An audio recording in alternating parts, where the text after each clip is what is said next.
Why showing off is the worst thing you can do. Machiavelli Seneca said that the man who depends on applause builds his house on the wind. It's an image that weighs like a stone because it reminds us that everything that is built on others' approval is, at its core, unstable. A gust of criticism, a murmur of disapproval, and the entire structure sways. Cicero, in another era, completed the lesson. Dignity is not negotiated, it is preserved. And to preserve requires more than building walls. It requires creating borders that no one sees, but that sustain everything from within. The silent wound is in living always exposed without internal walls. It is the feeling of being vulnerable to criticisms that pierce, to manipulations that lead you astray, to emotional blackmail that drains your energy. It's like walking in an open field without armor, hoping that the strength of appearances is enough to protect you. But sooner or later, you discover that what protects you is not the image, but the core. The Machiavellian essence understands that power is not just about attacking or resisting. It's about becoming difficult to hit. And this untouchability is not cold isolation. It is, rather, a core so solid that no external attack is capable of displacing it. It's not about distancing yourself from the world, but about not allowing the world to dictate your internal rhythm. It's like a rock in the middle of the sea.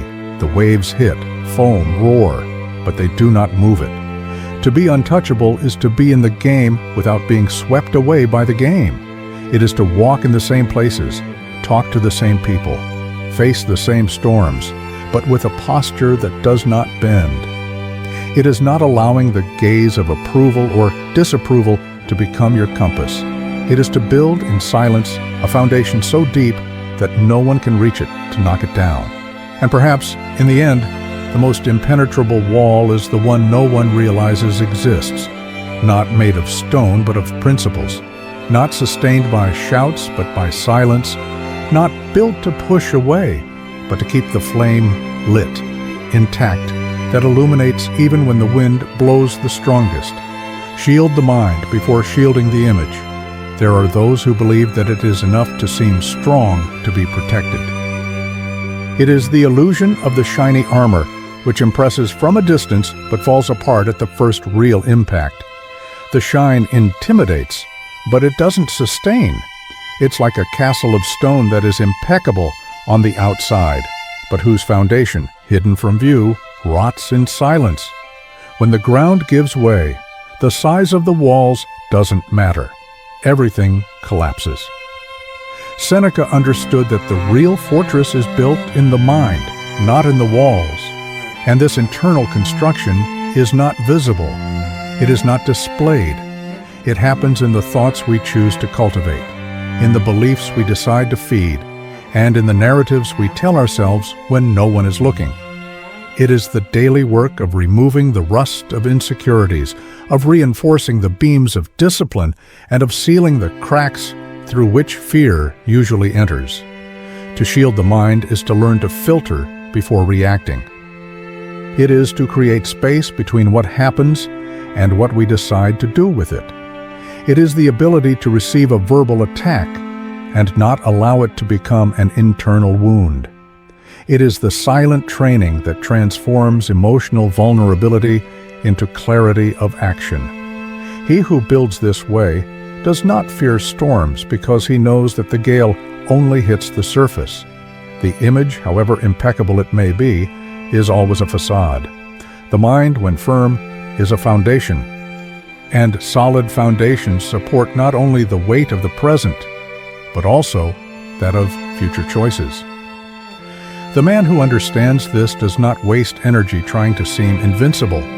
He dedicates himself to being unattainable where it really matters, in the place where no one but he can enter. Because in the end, true shielding is not what deflects the arrows, but what prevents them from reaching the core. And that core is only safe when it is cultivated from the inside out. Choose vulnerabilities, do not exhibit them. There is a profound difference between showing yourself to be vulnerable and giving yourself away without discretion. The first is a conscious choice. The second, an act of neediness. We often confuse openness with total exposure, as if honesty needed to come unprotected, unfiltered, to be legitimate. But not every truth needs to be told to everyone, and not every access needs to be granted to everyone who asks. Vulnerability, when chosen, is strength. It's like opening a window to let the air in, but keeping the door closed so the house isn't invaded. It's allowing someone to see a part of you, but not giving them the entire map. In Machiavellian thought, controlling what you reveal is controlling what others can use against you.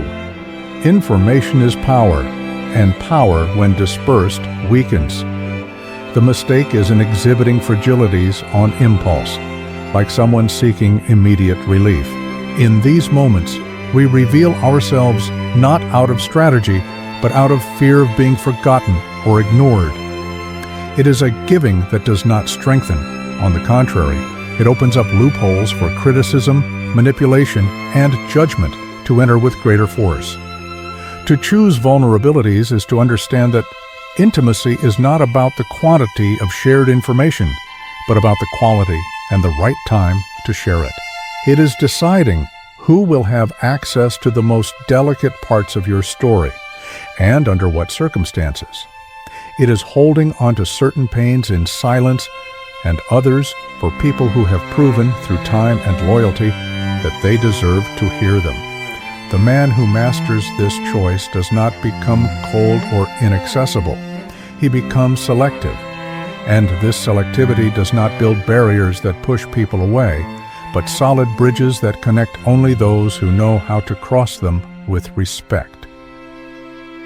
Because in the end, true strength is not in hiding everything, but in knowing exactly what to show, and to whom. Silence as an invisible cuirass. There is a rare power in silence that is not born from fear, but from self-mastery. We live in a time when speaking quickly and a lot is confused with having relevance, and when responding before listening is seen as a sign of presence. But often, the opposite is true. It is in the space we leave between words that respect begins to grow. Marcus Aurelius said that he who is silent has more power than he who shouts. Silence, when it is a choice, is not empty. It is measured presence.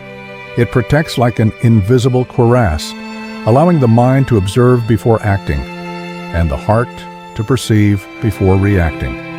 It is the calm surface of a deep lake. No one knows what exists at the bottom, but everyone respects the tranquility that remains even in the face of winds and stones thrown. Speaking before listening is exposing yourself unnecessarily.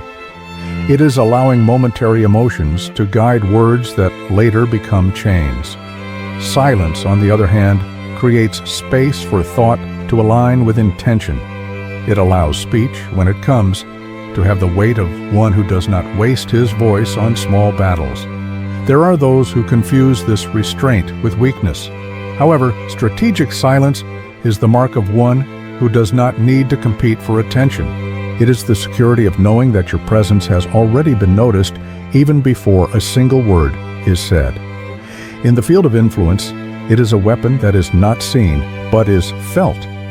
As a cuirass, silence not only protects, but also preserves.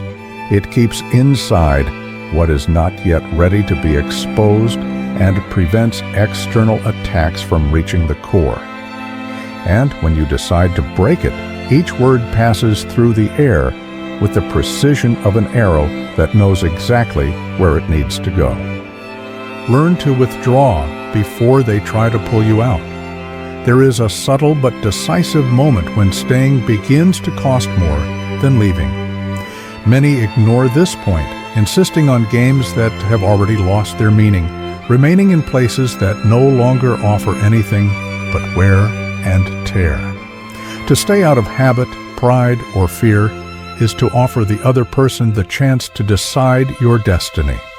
To withdraw by choice is to regain control over it. In strategic thinking, leaving before they try to pull you out is not cowardice. It is reading the scenario. It is realizing that a playing field no longer serves your objectives and therefore is no longer worth your effort.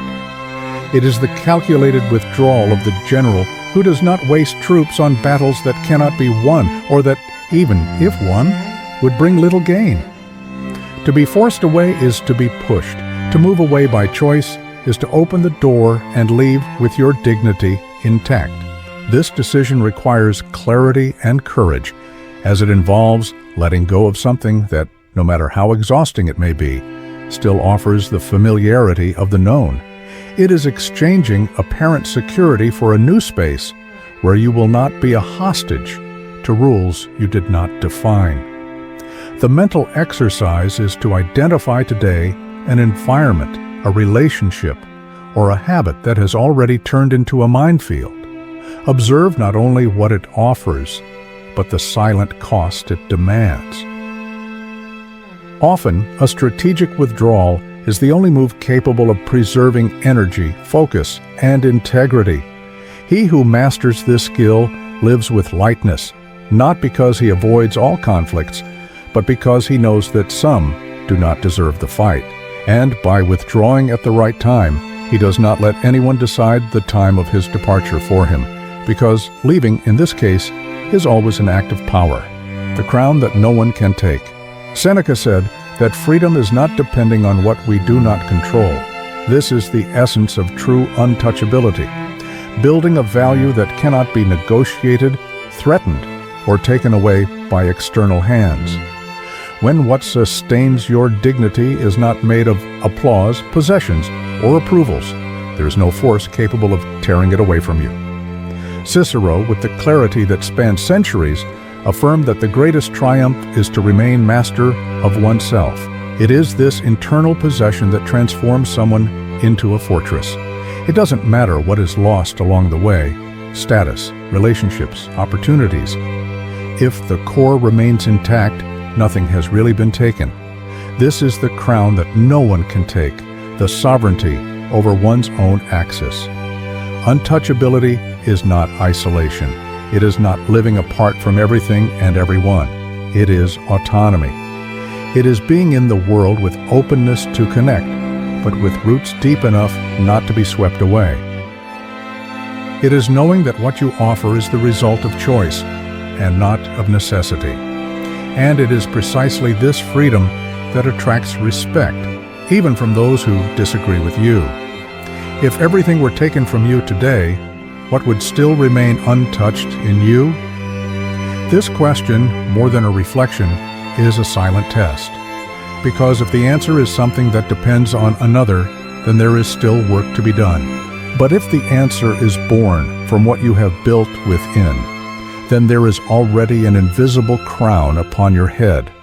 The final image is simple and powerful, a flame burning inside an invisible dome, protected but still illuminating the world. Because true strength is not shouting that you are on fire, it is continuing to burn even when no one is looking,